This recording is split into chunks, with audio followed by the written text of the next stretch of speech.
তাদের উপর লাঠি চালাও, তাদের উপর আঘাত করো, এবং তোমরা আঘাত না, থাপ্পড় না, কিল ঘুষি না, তাদের উপর বুলেট দ্বারা আঘাত করতে তোমরা দ্বিধাবোধ করো না। এই কালকের রাত 9টার দিক দিয়ে খবর আসছে, 9টা সাড়ে 9টার দিক দিয়া উসমান হাদি, তার উপর যে গুলি চালানো হয়েছিল, তিনি কাল রাত্রে দুনিয়া থেকে বিদায় হয়ে গেছে। তিনি তার ইমানি জজবা, ইমানি পাওয়ার কেমন ছিল। আজকে উসমান হাদি, তার মাথার মধ্যে বুলেট চলেছে, তিনি গুলি খেয়ে মৃত্যুবরণ করেছে। আজকে কালকে তোমার সন্তান বুলেটের আঘাতে মৃত্যুবরণ করতে পারে না? তোমার উপর বুলেটের আঘাত আসতে পারে, লাঠি হামলা মামলা আসতে। ইসলাম ধর্মকে দমন করতে চাই, যারা ইসলামকে দাবিয়ে দিতে চাই, তাদেরকে স্পষ্টভাবে পয়গাম জানিয়ে দিতে চাই। যারা আমার নবীর সাথে গাদ্দারি করতে চাই, যারা আমার নবীর সুন্নাতের সাথে গাদ্দারি করতে চাই, যে কাফের বেঈমান মুশরিকরা আমার নবীর ইসলাম ধর্মকে দাবিয়ে দিতে চাই, তাদেরকে পয়গাম জানিয়ে দিলাম। নবীর যুগের মধ্যেও কাফেররা ইসলামকে দাবিয়ে দেওয়ার জন্য পায়তারা চালাইছে, ইসলামকে দাবিয়ে দিতে পারে নাই, গুলোকে মুছিয়ে দিতে পারে নাই।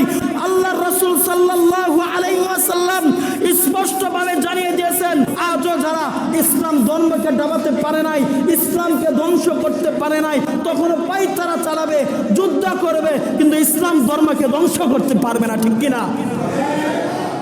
পারবে না। আর যারা ইসলাম নিয়ে যারা কথা বলে, নবীর ধর্ম নিয়ে যারা কথা বলে, আল্লাহ তাআলার যে মনোনীত ধর্ম, এই ধর্ম কার মনোনীত? আল্লাহর মনোনীত।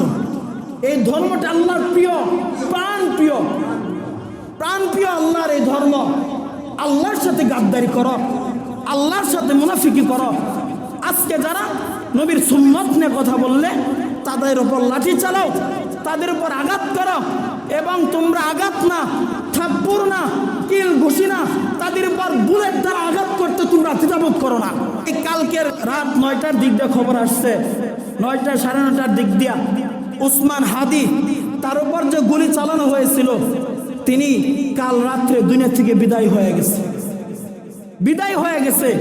তিনি তার ইমানি জজবা, ইমানি পাওয়ার কেমন ছিল। আজকে উসমান হাদি, তার মাথার মধ্যে বুলেট চলেছে, তিনি গুলি খেয়ে মৃত্যুবরণ করেছে। আজকে কালকে তোমার সন্তান বুলেটের আঘাতে মৃত্যুবরণ করতে পারে না? তোমার উপর বুলেটের আঘাত আসতে পারে, লাঠি হামলা মামলা আসতে পারে।